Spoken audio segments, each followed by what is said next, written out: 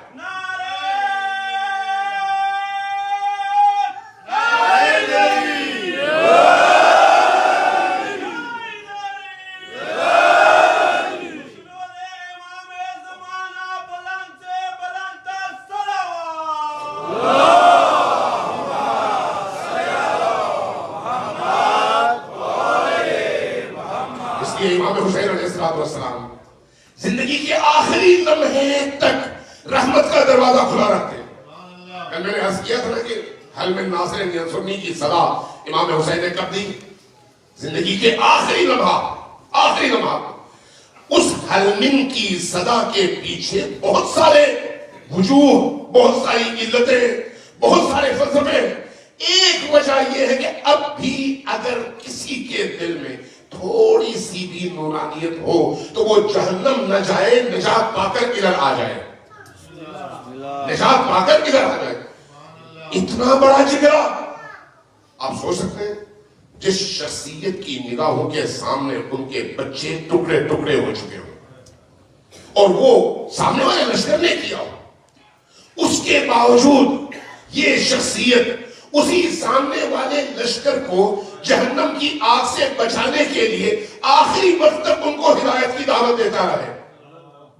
کتنی بڑی روح چاہیے اس کام کے لیے, کتنا بڑا حوصلہ چاہیے اس کام کے لیے. یہ حوصلہ اگر ہے تو صرف ایک شخصیت میں, جس کا نام حسین ابن علی ہے. حسین ابن علی. لبیک یا حسین, لبیک یا حسین, لبیک یا حسین, لبیک یا حسین, لبیک یا حسین.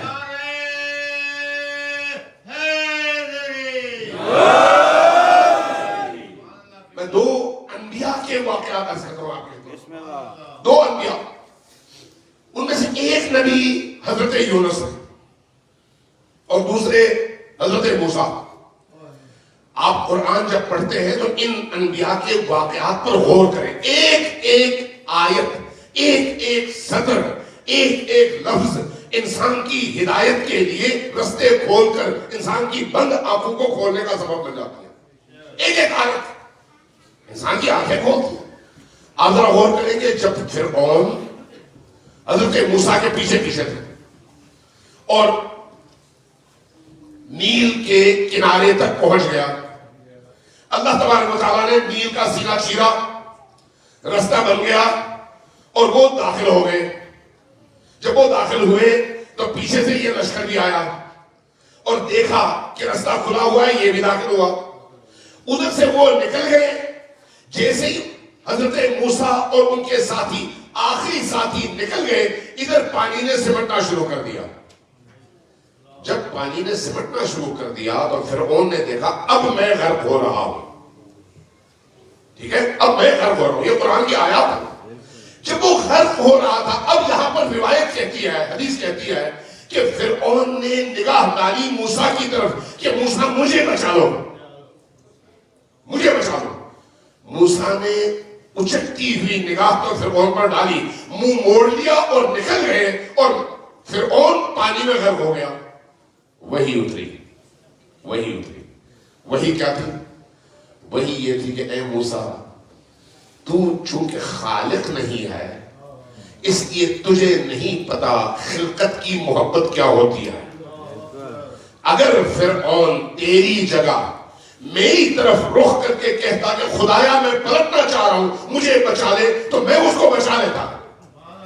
آپ توجہ دیں کہ خدا کی رحمت کتنی عظیم ہے, کتنی وسیع ہے کہ فرعون جیسے فرد کو اس آخری مرحلے پر بھی اگر وہ اللہ کی طرف متوجہ ہوتا تو اللہ کہتا ہے اے موسیٰ تمہیں نہیں معلوم, تم نے تو اس کی اس درخواست کو رد کیا. میں اگر تیری جگہ ہوتا رد نہ کرتا, اور اگر وہ میری طرف رجوع کرتا تو میں اس کو مایوس نہ کرتا.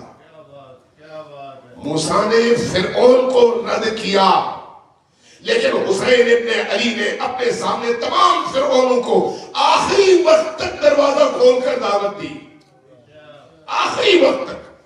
یہ حسین, یہ حسین کی عظمت ہے, یہ حسین کی کرامت ہے. اس لیے عزیزان محترم آپس میں محبت کا رشتہ قائم رکھیں. اللہ کی مخلوق سے محبت کرنا سیکھیں. اللہ کی اس مخلوق سے جن کے دلوں میں ایمان ہے, آپ کی محبتوں میں اور زیادہ شدت آنی چاہیے.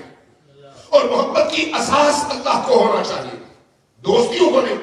جب دوستیاں محبت کا اساس بنتی ہے تو نتیجہ کیا نکلتا ہے؟ دوست کا عیب اور اس کا گناہ بھی قابل قبول ہے اور مخالف کی نیکی بھی قابل قبول نہیں ہے. چونکہ معیار میری دوستی ہے نہ خدا کی. ہمارے درمیان معیار کیا ہونا چاہیے؟ نہ سرحد, نہ علاقہ, نہ قومیت, نہ زبان, نہ ملک, نہ کچھ اور. ہمارے لیے معیار کیا ہونا چاہیے؟ علی اور آل علی. علی اور آل علی کی محبت ہے تو اس کے قدموں کی خاک بھی میرے سر کے لیے تاج ہے. اور اگر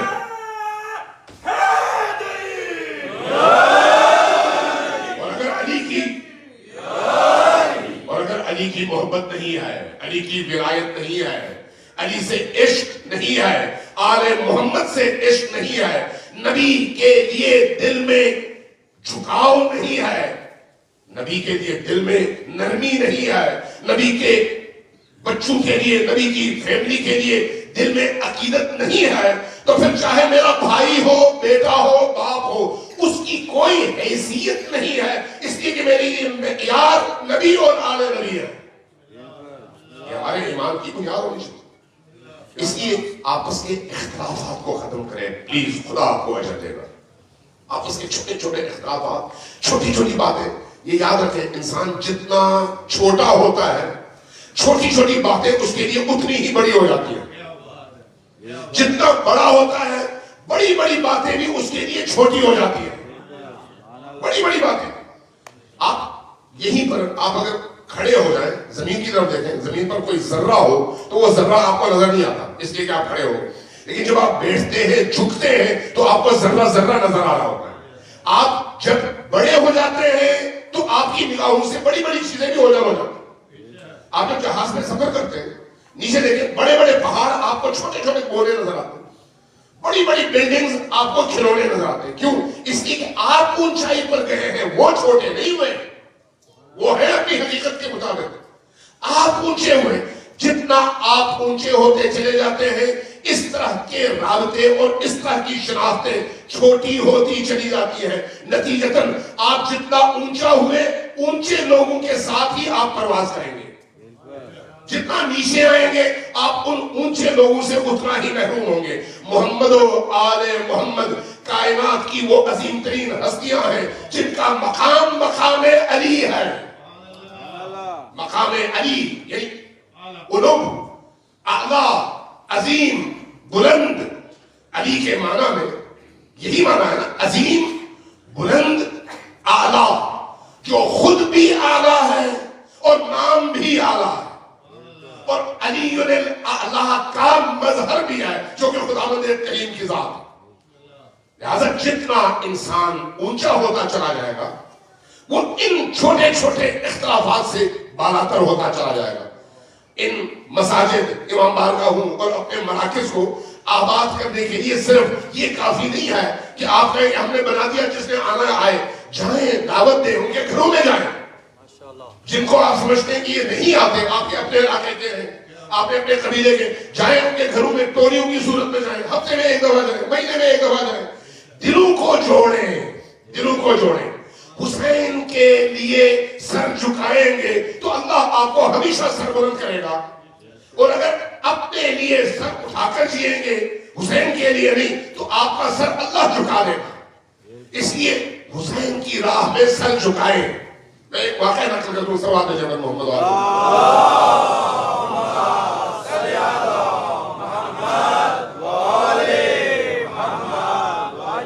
حسینیہ قوم کے مؤسس تھے آیت اللہ عبد الکریم حائری, ان کے بیٹے شیخ مرتضی حائری. شیخ مرتضی حائری بھی مجتہد تھے, جان و شرائط تھے, فقیہ تھے اور مرجع تھے, لوگوں کی تقلید کرتے تھے, عاشق اہل البیت.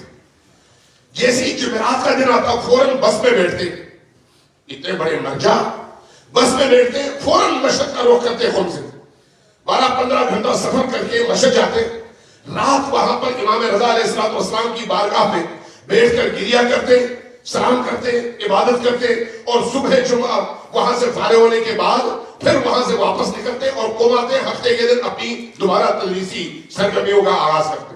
تھکتے نہیں تھے. اس کی ایک وجہ کیا تھی؟ ایک وجہ یہ تھی کہ امام رضا علیہ السلام کی روایت ہے کہ جو شخصوں کی مرکز امام رضا ہے, اس لیے میں یہ روایت عرض کر رہا ہوں کہ فرمایا امام رضا علیہ السلام نے کہ جو بھی میرے پاس زندگی میں جتنی بار آئے گا میں مرنے کے بعد اتنی بار آ کر اس کو مشکلات سے نجات دلاؤں گا. یہ امام رضا کی روایت ہے. اس لیے بعض علماء کے حوالے سے ہے کہ انہوں نے خواب میں اپنے ساتھیوں کو دیکھا, پوچھا کیا ہوا, کہا کہ امام رضا علیہ السلام نے ہمیں نجات دی. کیوں نجات دی؟ اس لیے کہ ہم ان کی بارگاہ میں جایا کرتے تھے. تو شیخ مرتضی حائری وہاں پر جایا کرتے تھے. ایک دن کہتے ہیں میں جب گیا, چونکہ ادب ہے نا حرم میں داخل ہونے پر, تو جب اس ادب کا خیال رکھا جائے تو انسان کا سر جھکتا ہے, دل جھکا ہوا ہوتا ہے, آنکھوں میں آنسو ہوتے ہیں, لب پر ذکر ہوتا ہے, درود ہوتا ہے, اور پوری توجہ امام کی طرف ہوتی ہے. اس طرح سے بڑی عاجزی کے ساتھ اللہ کے ان اولیاء کے دروازے پر حاضری دی جاتی ہے کہنے لگے میں اس طرح سے حاضر ہوا، اندر جا رہا تھا صحن میں، اچانک کسی نے سامنے سے سلام کیا، میری توجہ چونکہ حرم کی طرف تھی، امام کی طرف تھی، تو اس لیے میں نے سرسری سا وعلیکم السلام کہا، لیکن اس کو زیادہ میں نے لفٹ نہیں کرائی. وہ بڑے شوق سے آیا تھا مجھ سے لپٹنے کے لیے، بس میں نے ہاتھ ملایا اور کنی کترا کے آگے نکل گیا. جب میں حرم میں داخل ہوا تو وہ جو ایریا ہے جہاں پر قبر مطہر ہے، اس سے پہلے جب دروازے سے داخل ہونے لگا، ایک سید میں جانتا تھا ان کو، اللہ کے بڑے پہنچے ہوئے ولی تھے، وہ سیڑھیاں چڑھ کے اوپر آئے اور اونچی آواز سے کہا شیخ مرتضیٰ. تو میرے کان کھٹک گئے، آج تک کسی نے اتنے بڑے عالم کو، مجتہد کو اس طرح سے کبھی پکارا نہیں، شیخ مرتضیٰ. وہ تو بڑے احترام سے پکارتے. تو بھائی یہ کون ہے جس نے اس طرح سے مجھے آواز دی؟ میں نے دیکھا وہی سید ہے. میں رک گیا. وہ قریب آئے، کہا کہ امام رضا نے آپ کو پیغام دیا ہے کہ میرے حرم سے نکل جاؤ. ذرا سوچیں، میرے حرم سے نکل جاؤ. جیسے یہ سنا، شیخ مرتضیٰ حائری کہتے ہیں کہ میرے پاؤں سن ہو گئے برف کی، اب میں آگے قدم نہیں بڑھا سکتا تھا. میں نے سوچا میں نے جرم کیا کیا. فوراً مجھے یاد آیا کہ باہر امام رضا کے اس ماننے والے مہمان کو میں نے اس طرح سے پروٹوکول نہیں دیا جو کہ اس کا تقاضا تھا. جس محبت کے ساتھ وہ آیا تھا وہ امام رضا کا مہمان تھا. آپ بھی یہاں پر اس امام بارگاہ کی حیثیت کے حوالے سے امام رضا کے مہمان ہیں اور مجلس کے حوالے سے امام حسین کے مہمان ہیں. اس لیے ہم سب پر ایک دوسرے کا احترام لازم ہے، ہم سب پر ایک دوسرے کی خبر گیری لازم ہے. اس لیے نہیں کہ میں آپ کا اور آپ میرے دوست ہیں، اس لیے کہ میں اور آپ سب اپنے وقت کے امام کے مہمان ہیں، حسین بن علی کے مہمان ہیں، امام رضا کے مہمان ہیں، خدا کے مہمان ہیں. فرمایا جیسے ہی یہ آواز میں نے سنی اس سید کی تو میں ٹھٹک کے رک گیا اور واپس نکلا. میں نے پتہ کیا اس جوان کا، پتہ چلا فلان جگہ فلان مسافر خانے میں رہ رہا، اور ظاہر ہے میں وہاں پر چلا گیا.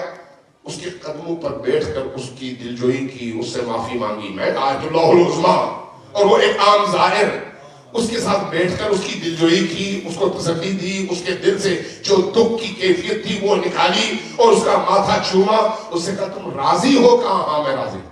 خوش ہو؟ ہاں میں خوش ہوں. وہاں سے میں اٹھا، کہتے ہیں میں دوبارہ حرم میں آیا، لیکن جو حرم میں صحن میں داخل ہوا تو اب مجھے ایک پریشانی. وہ کیا؟ پتہ نہیں امام مجھ سے راضی ہوئے ہیں یا نہیں ہوئے. امام نے نکلنے کا حکم تو دے دیا تھا، اب میں واپس آیا ہوں تو اندر داخل ہونے کے لیے اجازت چاہیے، ورنہ وہ حکم ابھی بھی باقی ہے جب تک اجازت نہ ملے. اس لیے کہنے لگے میں صحن میں اسی طرح سے روتے ہوئے طواف کرنے لگا، اندر داخل نہیں ہو پا رہا تھا کہ امام نے اجازت دی یا نہیں دی. اس اسنا میں نے دیکھا وہی سید اندر سے باہر آئے، کہا کہ آغا اب وہ سید شیخ مرتضیٰ نہیں، آغا ذرا قریب آئے. میں قریب گیا، میرے ہاتھ کو پکڑا اور کہا کہ امام نے فرمایا کہ آؤ تم ہمارے مہمان ہو، آؤ تم.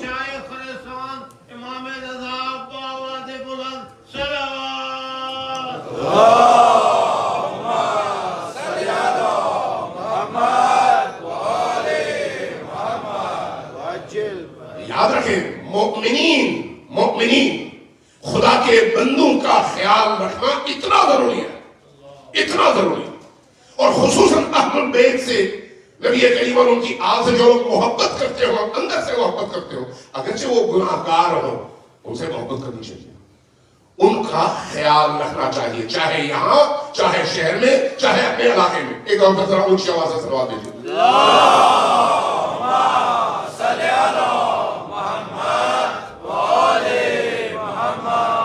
دوسرے نبی حضرت یونس علیہ السلام، حضرت یونس کون ہے؟ جن کو قرآن نے وَذَنُّونَ کہا. وَذَنُّونَ سورہ یونس میں، نون مچھلی، ذنون مچھلی والا. حضرت یونس کیوں مچھلی کے پیٹ میں گئے؟ کبھی ہم نے اس پر غور کیا، پڑھا، سوچا؟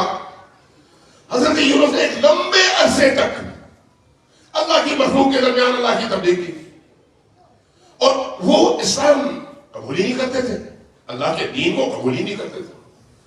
حضرت یونس بار بار ایک لمبے اور طویل عرصے تک اللہ کے اس نبی نے لوگوں کو اللہ کی طرف بلایا لیکن لوگوں نے قبول نہیں کیا. 2 3 4 ٹوٹل بندے مسلمان ہوئے, تنگ آ گئے. آگے اللہ سے عرض کیا یا اللہ اب میرا صبر کا پیمانہ لبریز ہو چکا ہے, اب میں چاہتا ہوں کہ تو ان پر اپنا غضب نازل فرما. کہا اچھا تو کہتا ہے تو ٹھیک ہے, ان پر میں اپنی غضب نازل کرتا ہوں, لیکن فلان دن کروں گا. دن کا تعین ہو گیا. اب آپ قرآن کی آیت دیکھیں, وَظَنُّونَ إِذْ ذَهَبَ مُغَاضِبًا فَظَنَّ أَن لَّن نَّقْدِرَ عَلَيْهِ.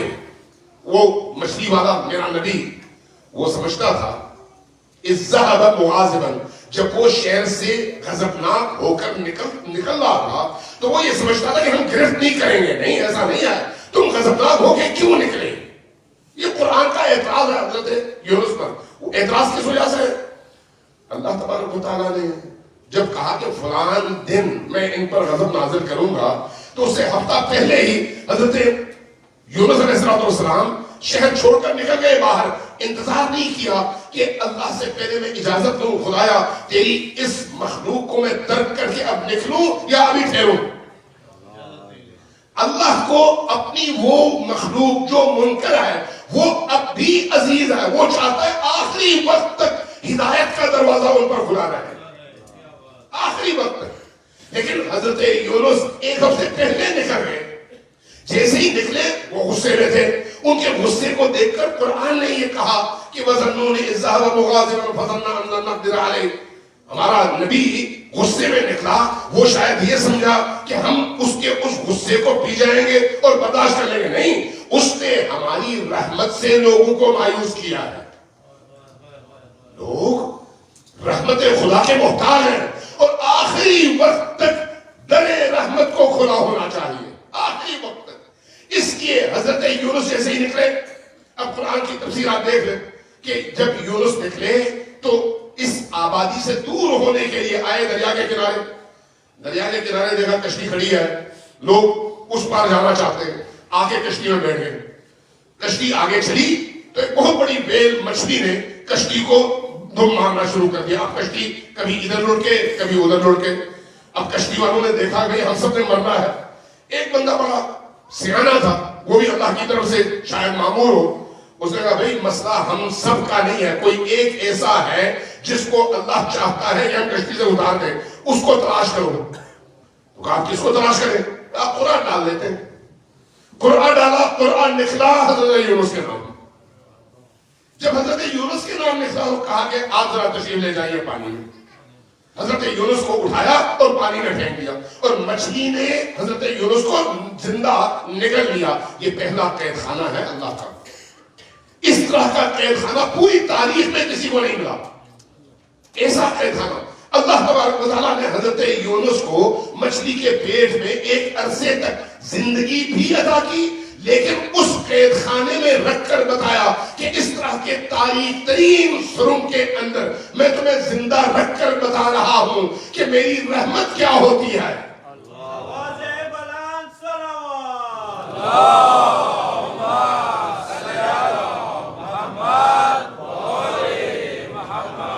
اور جب حضرت یونس علیہ السلام کو محسوس ہوا کہ انہوں نے اللہ کی رحمت سے لوگوں کو مایوس کیا ہے اور جلدی نکل آئے ہیں, یہ کوئی گناہ نہیں تھا, کوئی گناہ کبیرہ گناہ صغیرہ نہیں تھا, یہ ترک اولا کہلاتا ہے قرآن اسلام میں. ترک اولا جو نہیں کرنا چاہیے تھا. جیسے ہم لوگ اگر کہیں پر چلے جائیں اور وہاں پر فرض کریں شرٹ پہن کر نیکر پہن کر گھومنے لگے تو لوگ کہیں گے یار یہ ان کے لیے شائستہ تو نہیں ہے کہ اس نے اس طرح کا لباس پہنا. حرام تو نہیں ہے, نہیں, اللہ نے منع تو نہیں کیا, نہیں, لیکن کیوں؟ اس لیے کہ آپ کی شان کے مطابق نہیں ہے. اس کو کہتے ہیں ترک اولا. حضرت یونس نے کوئی گناہ نہیں کیا, کوئی نافرمانی نہیں کی, ترک اولا. اس ترک اولا کے نتیجے میں جو بندہ جتنا عظیم ہوتا ہے اس کا چھوٹے سے چھوٹا غلط کام بھی اتنا ہی بڑا کام کہلاتا ہے. چھوٹا ہو انسان تو اس کے بڑے بڑے کام بھی چھوٹے کہلاتے ہیں. بڑا ہو انسان تو پھر جتنا وہ بڑا ہوگا اس کا چھوٹا کام بھی اتنا ہی بڑا ہوگا. یہ دنیا کا دستور بھی ہے اور اللہ کے آپ اسی دنیا میں، یورپ میں، مغربی دنیا میں، امریکہ میں، پاکستان کے اندر دیکھ لیں، جو لوگ سب سے زیادہ معروف ہوتے ہیں ان کی چھوٹی چھوٹی باتیں بھی میڈیا میں آتی ہیں کہ بھائی فلاں نے یہ کیوں کیا، یہ کیوں کیا، یہ کیوں کیا، جبکہ یہی کام عام آدمی 50 دفعہ کرے کوئی پوچھتا ہی نہیں. یہ دنیا کا دستور بھی ہے اور اللہ کے ہاں بھی یہی نظام کار فرما ہے. جب حضرت موسیٰ علیہ السلام، حضرت یونس علیہ السلام نے شکم ماہی میں اللہ کی بارگاہ میں جھک کر کہا سبحانک یا لا الہ الا انت انی کنت من الظالمین، خدایا میں نے اپنے آپ پر ظلم کیا، میں تجھ سے معافی مانگتا ہوں، مجھے وہ کام نہیں کرنا چاہیے تھا. تو اللہ تبارک و تعالیٰ نے ان کے اس توبہ کو شکم ماہی میں قبول کیا اور ان کو شکم ماہی سے باہر نکالا اور دوبارہ انہوں نے اپنی سرگرمی کا آغاز کیا. وجہ کیا تھی؟ اللہ کی رحمت سے مخلوق کو قبل از وقت مایوس کرنا، لوگوں کو ناراض کرنا، لوگوں کو دور کرنا. نہیں، دور کرنے کی اجازت نہیں ہے. اس لیے چاہے کوئی بھی ہو، جب ہم ائمہ اطہار کی زندگی کو دیکھتے ہیں تو علی سے لے کر پہلے علی سے آخری علی تک، امام آخر الزمان تک، یہ ساری کی ساری ہستیاں رحمت خدا کا وہ عملی مجسمہ ہے کہ کبھی بھی یہ مخلوق کو مایوس نہیں کرتے، مخلوق کو اللہ سے جوڑنے کی کوشش کرتی ہیں. سماعت دیجیے محمد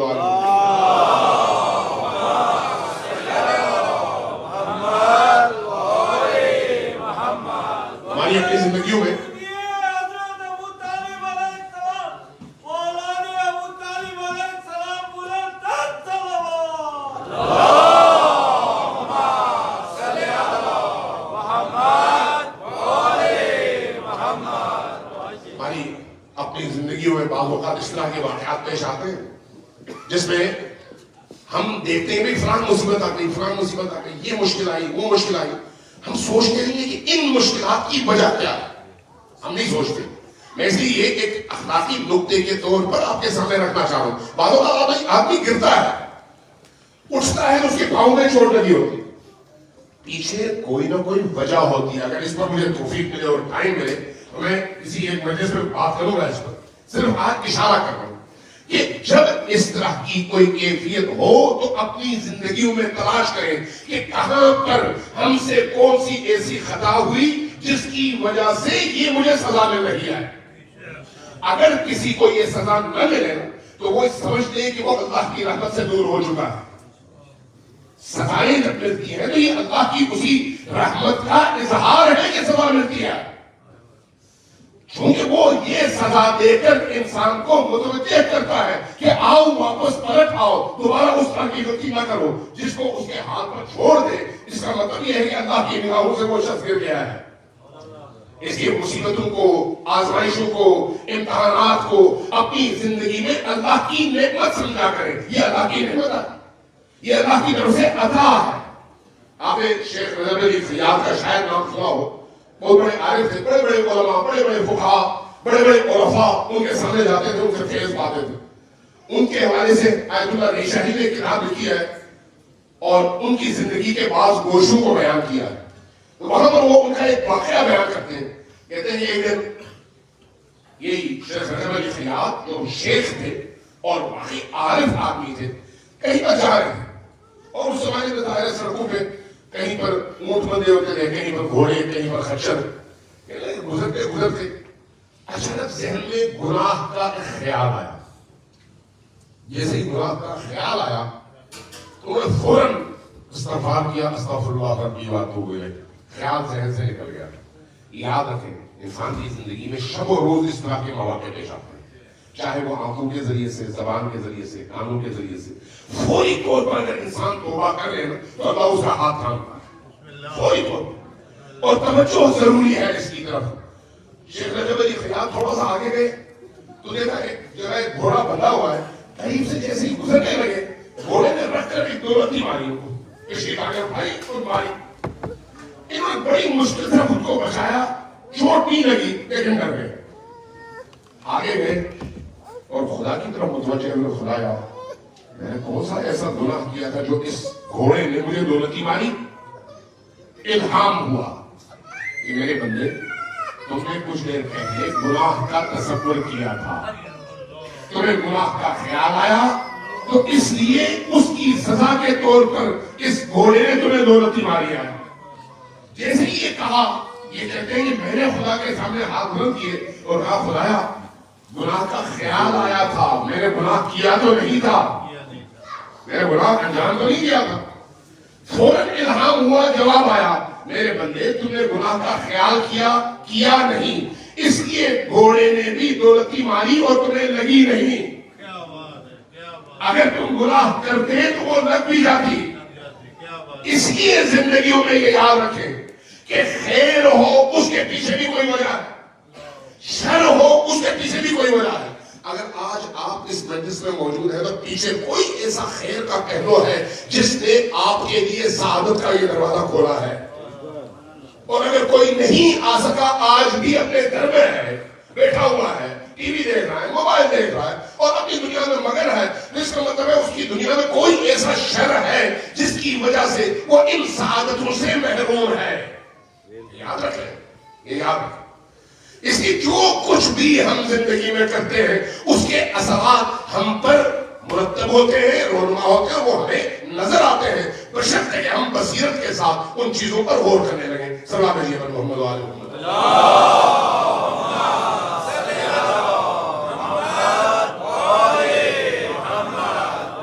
عزیزاں گرامی، آج یہ آخری شب ہے، آج حضرت عباس علمدار کی شب ہے، کل حضرت علی اصغر کی شب ہے اور پرسوں امام حسین کی شب ہے۔ یہی 3 راتیں ہیں جس میں ہم کربلا کے اس معرکے میں شامل ہیں اور یہ شہداء ہمارے مہمان ہیں، محرم کے یہ ایام ہمارے مہمان ہیں۔ صرف یہی 3 راتیں ہیں، ان 3 راتوں میں جو حاصل کر سکتے ہیں حاصل کرتے ہیں، جو کچھ کما سکتے ہیں وہ انہی 3 راتوں میں آپ کما سکتے ہیں، آج، کل اور پرسوں کی رات۔ کون سی شخصیت ہے جس کی آج خصوصی رات ہے؟ آپ اجازت دیں اگر تھوڑا سا لمبا بھی ہو جائے مصائب کے حوالے سے۔ بسم اللہ۔ صلوات محمد و آل محمد۔ اللہم صلی علی محمد و آل محمد۔ ذرا اونچی آواز سے صلوات بھیجیے۔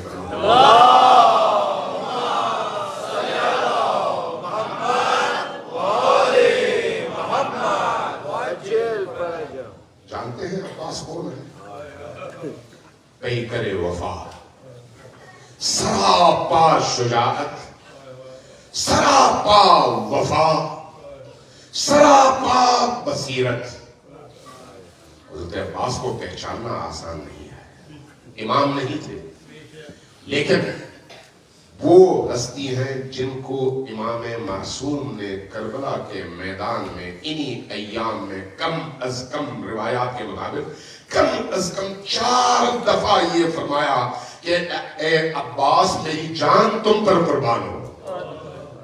عباس وہ ہے جو خود بے کرے وفا ہے، لیکن جس پر حسین ابن علی حجت خدا اپنی جان قربان کرنے کی بات کر رہے ہیں۔ عباس وہ ہے، عباس وہ ہے جو حسین تک پہنچنے کا دروازہ ہے۔ اگر کوئی حسین تک پہنچنا چاہے تو عباس اس در کا نام ہے جس سے گزر کر انسان حسین تک پہنچ سکتا ہے۔ عباس کا مقام جاننا چاہتے ہیں کہ مقام کیا ہے؟ اگر روایات پر غور کریں آپ تو روایات ہمیں بتاتی ہے کہ عباس وہ ہے جو صاحب بصیرت ہے۔ جب آپ ان کی زیارت پڑھتے ہیں، ان کے زیارت نامے میں 2 القاب ان کو دیے گئے ہیں، ایک وفا اور ایک بصیرت۔ بصیرت میں ایک ایسی شخصیت جن کو جب امان نامہ دیا گیا، کہا گیا کہ اے عباس آپ ہمارے قبیلے کے ہیں، جو کہ شمر کے قبیلے سے آپ کی والدہ کا تعلق ہے، آپ کو ہم امان دیتے ہیں، آپ کی جان بچ جائے گی۔ کیا فرمایا؟ تم پر بھی اور تمہارے امان نامے پر بھی اللہ کی ہزاروں لعنتیں ہوں، میں اور حسین کو چھوڑوں، حسین کو تنہا چھوڑوں؟ کیسے ہو سکتا ہے کہ میں حسین کو تنہا چھوڑوں؟ یہ ان کی بصیرت کی بڑی علامت ہے کہ جان بچ رہی ہے لیکن حسین کے نام پر ہزاروں جانیں قربان. اور دوسری ان کی بصیرت کی علامت کربلا کے میدان میں ایک عجیب انہوں نے کام کیا. ان کے چار بھائی ہیں یہ ٹوٹل، عباس بھی، عبداللہ بھی، عثمان بھی، 4 بھائی ہیں. یہ 4 بھائی کربلا میں حسین بن علی کے ساتھ موجود ہیں، لیکن عباس ایک کام کرتے ہیں کہ خود سے پہلے اپنے ایک بھائی کو میدان میں بھیجتے ہیں اور ان کی شہادتوں کو اپنی آنکھ سے دیکھتے ہیں. خود سجا کر بھیجتے ہیں، کہتے ہیں نہیں مجھ سے پہلے میرے بھائی قربان ہوں گے، آخر میں قربان ہوں. اس تکامت کے ساتھ یہاں پر ایک روایت نقل کروں کہ اس بیٹے کا، اس جوان کا، اس بھائی کا مقام اہل بیت اور خصوصاً حضرت زہرا سلام اللہ علیہا کی نگاہ میں کیا ہے؟ بی بی دو عالم، شفیعہ کائنات، شفیعہ کائنات، وہ ہستی جن کے آنکھوں سے گرنے والا ایک اشک کا قطرہ کائنات کو جہنم کی آگ سے نجات دلا سکتا ہے. وہ ہستی جن پر گرنے والے آنسو جہنم اور ہمارے درمیان حائل ہو جاتے ہیں، وہ ہستی، وہ عظیم ترین ہستی. امام صادق علیہ السلام ایک روایت بیان فرماتے ہیں کہ جب عالم محشر برپا ہوگا تو عالم محشر میں تمام لوگ موجود ہوں گے. کچھ جنت جائیں گے اور باقی سارے محشر کے میدان میں اپنی سزاؤں کے منتظر ہوں گے کہ اب ہماری قسمت کا کیا فیصلہ ہوگا. سارے گناہگار، ان گناہگاروں کی چہرے کی صورت ایسی ہوگی کہ وہ سب کے سب خوف میں مبتلا ہوں گے. ایسے میں نبی کریم کی آواز بلند ہوگی، بیٹی فاطمہ کہاں ہو؟ جب یہ آواز بلند ہوگی تو اہل محشر سب سر اٹھا کر دیکھنا شروع کر دیں گے کہ اس آواز کا جواب کہاں سے آتا ہے. اچانک ایک فرشتے کی آواز آئے گی کہ یا اہل محشر، اے محشر والو اپنی نگاہیں جھکا لو، فاطمہ کی سواری آ رہی ہے. اہل محشر کی نگاہیں جھک جائیں گی. یہ نگاہیں اس لیے جھکیں گی کہ نور فاطمہ کو دیکھنے کی سکت نہیں ہے کسی میں. حضرت زہرا سلام اللہ علیہا کی سواری نیچے اترے گی، لیکن اس عالم میں ایک روایت کہتی ہے کہ 70,000 فرشتوں کی جھرمٹ میں نبی کریم کی بارگاہ میں فاطمہ سلام اللہ علیہا حاضر ہوں گی اور پھر آواز دیں گی، بابا جان فرمائیے آپ نے کیوں یاد کیا؟ جیسے یہ پوچھے گی نبی کریم جواب دیں گے، فرمائیں گے بیٹی فاطمہ میری امت کے یہ جو گناہگار ہیں ان کو شفاعت کی ضرورت ہے، اس لیے میں نے تمہیں آواز دیا ہے کہ ان کی شفاعت کرو. بتاؤ کیسے شفاعت کرو گی؟ کیسے شفاعت کرو گی؟ اہل محشر عرب و انسان نگاہ اٹھا کر دیکھنا شروع کر دیں گے. جواب کیا آتا ہے؟ کیا دیکھیں گے؟ دیکھیں گے اچانک فاطمہ اپنے تخت پر کھڑی ہوگی اور جب کھڑی ہوگی تو اپنے دونوں ہاتھ اپنے عبایا کے اندر سے باہر نکالیں گی تو اہل محشر کیا دیکھے گا؟ ان 2 ہاتھوں میں 2 کٹے ہوئے بازو لٹک رہے ہیں. جب ان 2 کٹے ہوئے بازوؤں پر نگاہ پڑے گی تو بابا پوچھیں گے بیٹی فاطمہ یہ کیا لے کر آئی ہو؟ جواب میں کیا فرمائیں گی؟ بابا جان میں کربلا سے اپنے بیٹے عباس کے 2 کٹے ہوئے بازو لے کر آئی ہوں تاکہ امت کے ان گناہگاروں کی شفاعت ہو سکے. عباس کے وہ بازو جو عالم محشر میں بی بی دو عالم کے ذریعے سے شفاعت کا سبب بنیں گے، یہ وہ بازو ہیں، یہ وہ عباس، وہ عباس جس کی ایک آنکھ پر کربلا میں تیر لگا اور جب تیر لگا تو حسین ابن علی نے کیا دیکھا؟ عباس زمین پر گرے لیکن اس کیفیت میں کہ تیر کی تکلیف برداشت نہیں ہوتی تھی. آپ نے اپنے دونوں گھٹنے آگے کیے، سر کو جھکایا، تیر کو اپنے دونوں گھٹنوں کے درمیان لیا، جھٹکے سے سر پیچھے کیا. آپ تصور کر سکتے ہیں کہ تیر کس طرح سے باہر نکلا ہوگا. عباس نے ایک آنکھ دی لیکن اربوں انسانوں کی آنکھیں کربلا میں عباس کے حرم کی طرف اٹھتی ہیں اور جب دعا مانگتی ہے تو کوئی بھی آنکھ نم ہوئے بغیر نہیں رہتی اور کوئی بھی شخص مایوس ہو کر واپس نہیں لوٹتا. وہ عباس جس کا دروازہ سب کے لیے کھلا ہوا ہے، جو مستجاب الدعویٰ ہے، جو شفیع اور صاحب شفاعت ہے، جس کو کہا گیا ہے یہ حاجتوں کا دروازہ ہے، باب الحوائج، یہ وہ عباس ہے، یہ وہ عباس ہے۔ اس لیے عالم محشر میں اس عباس کا مقام اتنا بلند ہے کہ اگر کوئی شخص عباس سے جڑا ہوا ہو تو ممکن نہیں ہے وہاں پر اس کا سر جھک جائے۔ یہ وہ عباس ہے۔ دور عاشور عباس نے اپنی آنکھوں کے سامنے سب کو شہید ہوتے دیکھا۔ ایک وقت وہ آیا جب عباس کی نگاہ خیموں میں بچوں کے اس آہو بکا پر تھی کہ یہ بچے پیاس کی شدت کی وجہ سے العطش کی آوازیں بلند کر رہے ہیں، العطش کی آوازیں بلند کر رہے ہیں۔ یہ عجیب ہے کہ عباس ہمارے تمام علماء کے درمیان، فقہاء کے درمیان، اولیاء کے درمیان، خود ائمہ اطہار کے درمیان جس مقام کے حامل ہیں ہم ابھی اس کا ادراک نہیں کر سکتے۔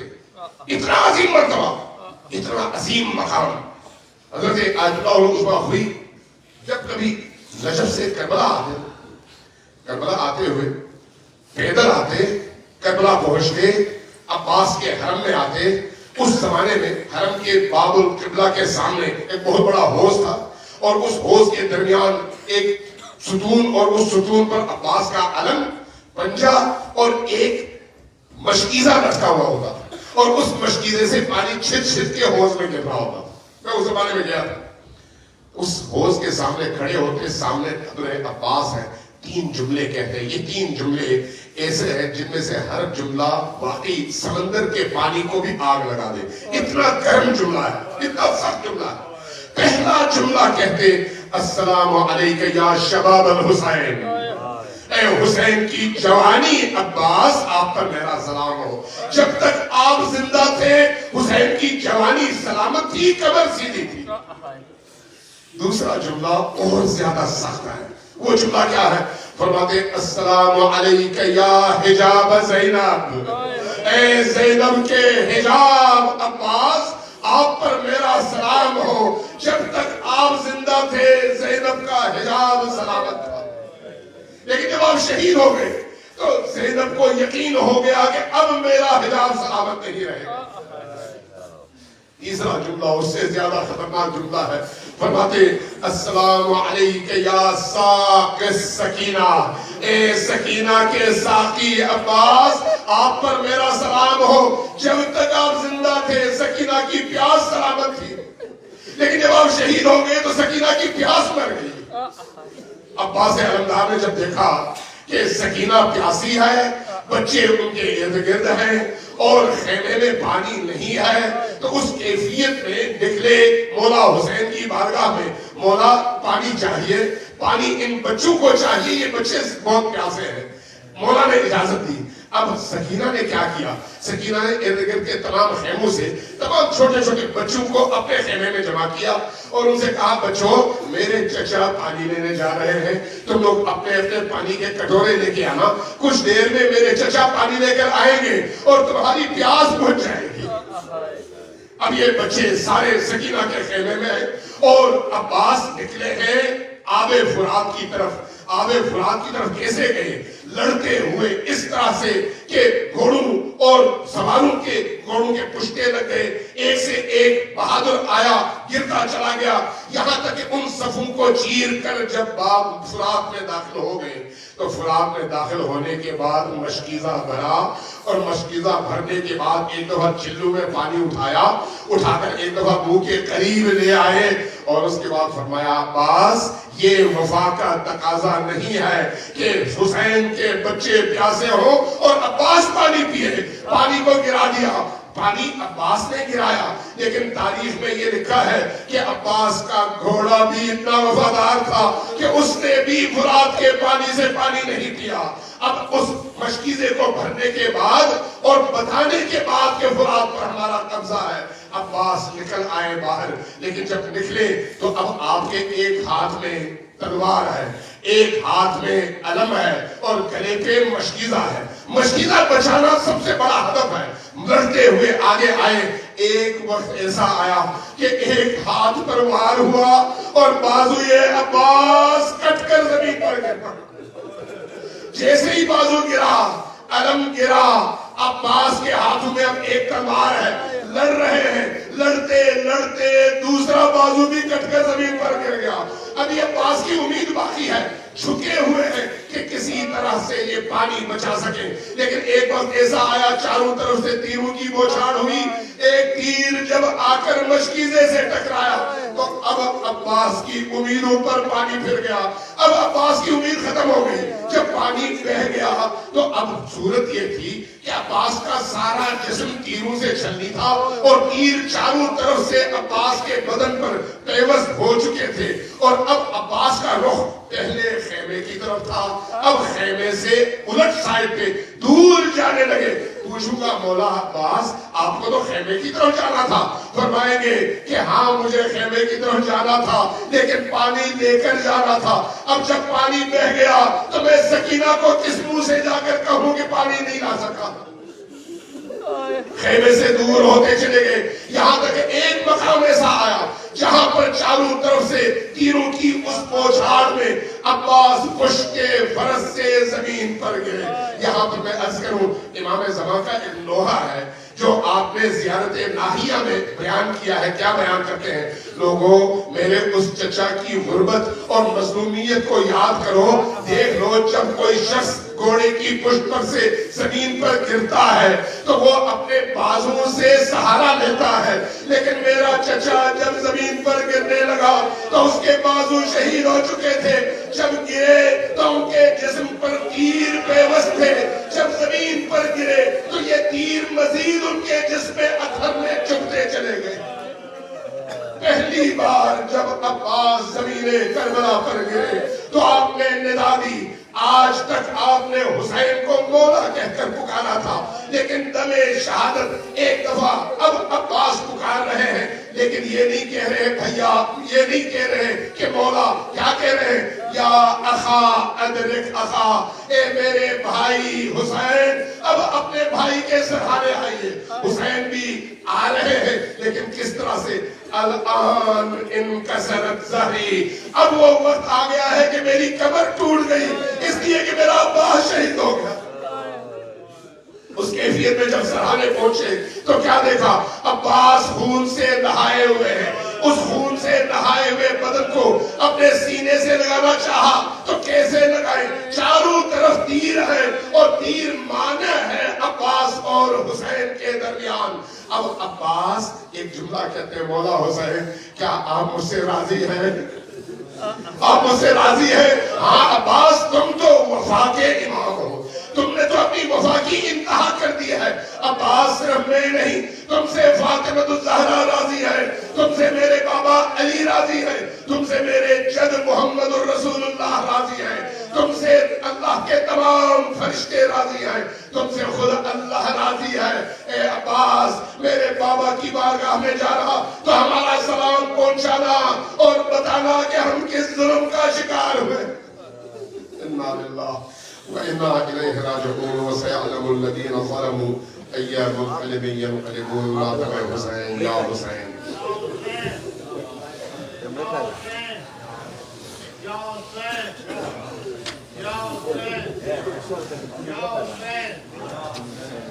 حسین